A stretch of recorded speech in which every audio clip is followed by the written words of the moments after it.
Let me show you really quick some of the books that I really like that you can check out. Look at this beautiful big book right here. This is just for pretty much illustrations, but this is Joseph Banks's Florilegium. Oh my god, I can't even say this word. But Botanical Treasures from Cook's First Voyage. And wow, really beautiful. This was a wonderful gift from a friend of mine. Thank you, Javi. You know it. Faden's Flower Color Guide. But these are just photographs of plants. Beautiful. I've also been really into I love books like this, Kitchen Gardens. I love that they just look really cottage, old world. Like they've just got little illustrations in it, and it's more, I guess, about reading, but they're just so old-timey. I love that shit, like that old world look. Florida landscape plants. This was also given to me by a client. My clients, I'm telling you, are just so dope. Look at that. Thanks, Pooka. Look at that. Hillary and Heather. So amazing. Anyways, but they have cool little... I love books that just tell you shit about specific plants, like stats. Like they straight up tell you the family, the type of plant, how to identify it, how to grow it, what's the foliage like, the flowers, seasons, availability, salt tolerance, light requirements. Like, I just love, it's like choose your fighter. I just love books that really just tell you, oh my god. I have other ones that are tropical fruit, how to grow different tropical fruit, and any book that's like that. Those are my favorite. You learn so much, Robert. Okay, this was also given to me. Okay, this is weird. I didn't purposely choose all the books that people gave me, but these are some of my favorite books, honestly, and it just so happens that clients and friends gave me these books, okay? So this one's Flowers and Their Histories. This is one of my favorite books. I've read this, I love also that it's mad, library book shit, you know what I'm talking about? Oh, that sound, ASMR. I know, just let me be creepy a little bit, okay? So I love that sound. But this, again, it's like how I was just saying, I love books where they just tell you the name of the plant. And in this case, it's just the name of the plant and then history about the plant. And I really love when the books are old because I find that they're written really differently. And back in the day, especially in the early 1900s, I've noticed people used plants back then differently than they do today. And not so differently in their preparations, but I noticed that they used a lot of plants that nowadays nobody uses in that way at all. So some plants that you might even see in Home Depot, and it's just a cheap landscape plant or something. In the early 1900s, they'd say something oh, can be steeped for tea to use for a child's cough or something. And I'm thinking are you sure about that? Or back then were you just trying to boil everything to see what fixed something? But these are my favorite. I've learned so much about just the history, and it's so romantic too, because they'll even tell you the early 1600s myths and stories about that plant, and it just makes them people almost. But if you guys would like to see a video on just botanical books, please let me know in the comments, because I could really curate a whole video showing you specific, really valuable, amazing books on plants. Your favorite flower says beats trees. I don't have a favorite, but I'm really particular to morning glories and cosmos. Those are my favorite, and nasturtiums too. No, this is Gabby says, do you have a preference for specific ink brands or machine makers? I'm really simple. If it ain't broke, don't fix it. So almost all my machines are Jeff Sursick machines, which he's out in Tampa, I believe. His machines, and I'm not a machine buyer really. I've got my machines, they work, I use them, wheels fall off. Specific ink brands, I really like Waverly. So the majority, almost 100% of what I use for my pigments are Waverly Pigments, I use Dynamic for black, and I use pigments that either I have mixed or my friends have mixed, like close friends. Like they have mixed the powder pigment into a homogenized pigment in a bottle. They give it to me. We share pigments. I really like that. I like knowing what's in it. I like that it's simple. There's only like 2 or 3 ingredients, very to the point, and really great quality. Not really thin, runny like a stain. It's thick. It's pigmented. It's just really high quality pigment. So that's what I use. I think I only use 2 colors that are not Waverly or that we mixed at the shop. I use like 1 Fusion, like 1 Eternal, like that's it. He says, what tattoo do you want next for you personally? Butterflies.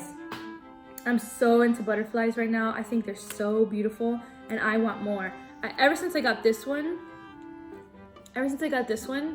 I really wanted to get another one. I think I might put like another like small one here. I don't really want to go into my chest, you know, like I don't want like a chest piece, but I really love the idea of having a really large, heavy black butterflies and then maybe like smaller ones, very papery.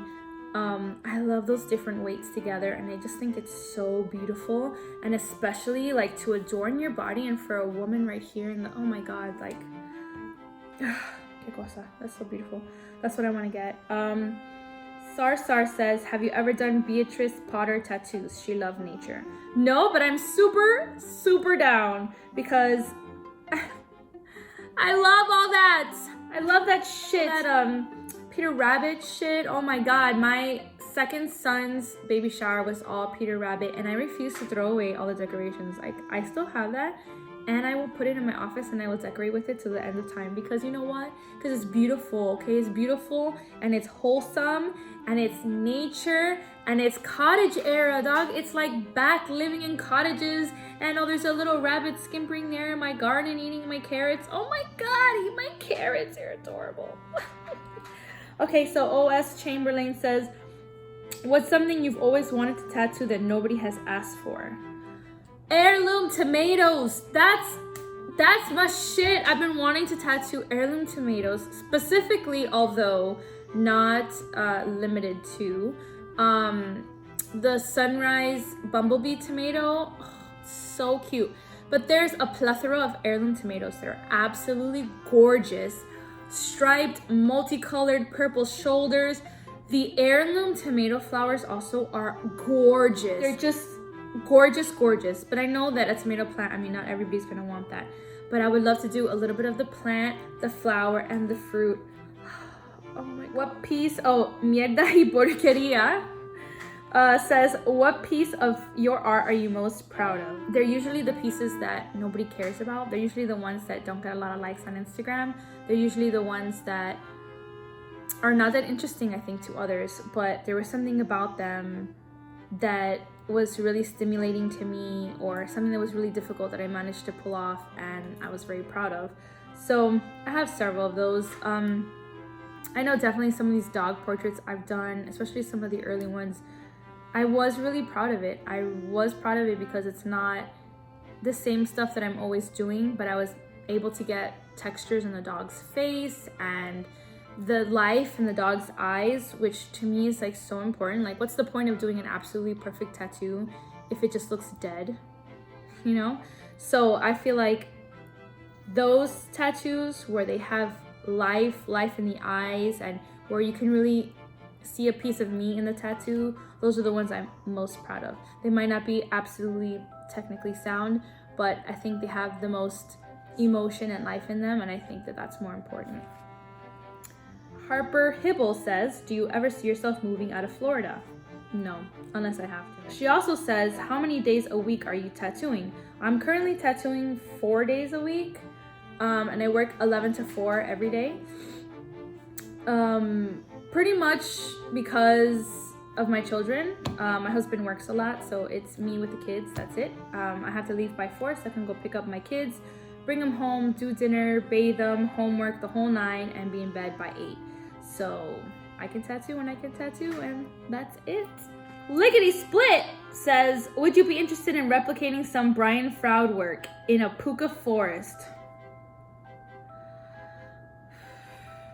look, I know you guys don't know me, but Brian Froud was one of my earliest influences in my work. Wow, that's a throwback to like 15-year-old like angsty me wanting to draw and paint fairies and live in a Pooka forest before I knew what a Pooka forest was.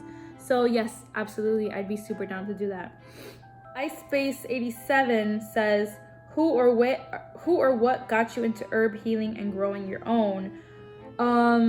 Wow, I want to say I've always been interested in it, and you know, any little things that I would hear my grandmother talk about, I would always hold dear to my heart and really, you know, be enchanted by. But I think the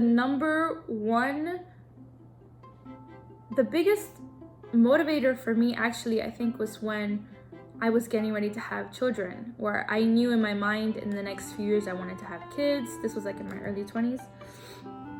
And, you know, the idea of being able to care for them in a natural way. And I think that was the motivation. I found learningherbs.com. I found Mountain Rose Herbs, which really back in the day, before I started tattooing, I used to make like body lotions and all this kind of stuff on Etsy with my sister-in-law. And that's how I found out about Mountain Rose Herbs, because I would purchase their, you know, like their butters and their oils and everything to make these products. Through Mountain Rose, I found out about learningherbs.com and how I could take like online herbal courses and things. And then from there, wow, that really exploded and opened up my eyes to a whole world of different herbalists. So then from there, I just went and researched and bought books from all the different herbalists that were on the site and they had videos of. Rosemary Gladstar being one of my absolute favorites. You could probably tell from my Instagram, she's so amazing. But better and feeling grounded and more connected to these plants, I mean, transformational, incredible. So it was pretty much that. I haven't stopped ever since then. They Call Me Claudini says, do you regret any tattoo that you've gotten or that you've done or gotten, and if so, why? I want to say that if you have a lot of tattoos, there's always going to be some tattoos that you regret to some degree. I don't passionately regret any tattoos that I have. Like, I don't really care that much. I never made like that terrible decisions, but definitely the ones that are extremely stylized for a specific and dated period of time that were very trendy, those are just not my favorite, because obviously you grow up and you grow out of that and that style is not cool anymore, and there's that. And there's always cover-ups too if I really want to do it. Do I regret any tattoo that I've done? I mean, that's a hard thing to ask a tattooer, because, you know, we all start somewhere. We all did shitty tattoos. All of us. Everyone. They Call Me Claudini also asks, what is the easiest part of the body to tattoo? Legs and arms, definitely. A nice, tight lower leg. That's the best. Amanda is Iconoclastic asks, do you ever travel to Dallas? Love your work. I would love to meet you. No, I don't, although I'm going to be traveling to Texas, either probably like Dallas or Austin or something like that at some point soon. It is on my list. I have family there, I have friends there, and there's a good convention that runs there every year. So I got to get myself to do it either this year coming up or maybe the year after. The problem is I just really hate to travel, so I always have to really push myself to do that. But yes, I will. Mia Steamed asks, would you be interested in teaming up with a student bee org about a tattoo event? I don't like tattooing in events. I mean, I'm almost always open to hear whatever you have to say. So anybody, please feel free to email me. I'm always down to like hear whatever projects people have. But in general, I'm not the type of person that I want to, like, for example, get on a boat and tattoo people, or be sitting outside at a bar tattooing people. Just not really my shit. But I'm definitely interested in hearing about it, and if it, you know, affects the community and nature in a positive way, then definitely. So definitely email me about that. All right, so that's it. Those were all the questions. If you have any further questions, feel free to leave them in the comments below. If there are any videos you would like me to make on any of these topics expanded further, down to do that. But that's it. I gotta go pick up my kids. Bye.